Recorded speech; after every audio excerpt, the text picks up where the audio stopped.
আগামী জাতীয় সংসদ নির্বাচনের সময় নির্ধারণ নিয়ে রাজনৈতিক অঙ্গনে যে উত্তেজনা ও অনিশ্চয়তা তৈরি হয়েছিল লন্ডন বৈঠকের পর সেটা কেটেছে বলে মনে করা হচ্ছিল, কিন্তু 2 সপ্তাহ যেতে না যেতেই নতুন করে নির্বাচন কেন্দ্রিক সংশয় তৈরি হয়েছে বিএনপিতে। বিশেষ করে ভোটের বিষয়ে সরকারের দিক থেকে এখন পর্যন্ত নির্বাচন কমিশনকে স্পষ্ট কোনো বার্তা না দেওয়ায় এ নিয়ে জল্পনা-কল্পনা বাড়ছে। বিএনপির সংশ্লিষ্ট সূত্রগুলো বলছে লন্ডন বৈঠকের কোনো প্রতিফলন নির্বাচনের কমিশনের কার্যক্রমে তারা দেখছেন না। পাশাপাশি জাতীয় নির্বাচনের আগে স্থানীয় সরকার নির্বাচনের দাবি ও সংখ্যানুপাতিক পদ্ধতিতে পিআর নির্বাচন সহ কিছু বিষয় নতুন করে সামনে আনার চেষ্টা হচ্ছে। এটাকে জাতীয় নির্বাচন বিলম্বিত করার উপাদান বলে মনে করছে বিএনপি।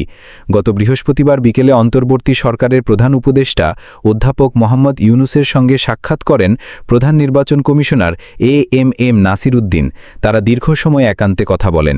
বিএনপির নীতি নির্ধারণী পর্যায়ে নেতারা ধারণা করেছিলেন প্রধান উপদেষ্টা বৃহস্পতিবার যমুনায় এই বৈঠকে সিইসিকে ত্রয়োদশ সংসদ নির্বাচনের প্রস্তুতি শুরুর কথা বলবেন, কিন্তু সরকারের দিক থেকে এই বৈঠককে শুধু সৌজন্য সাক্ষাৎ বলা হয়েছে।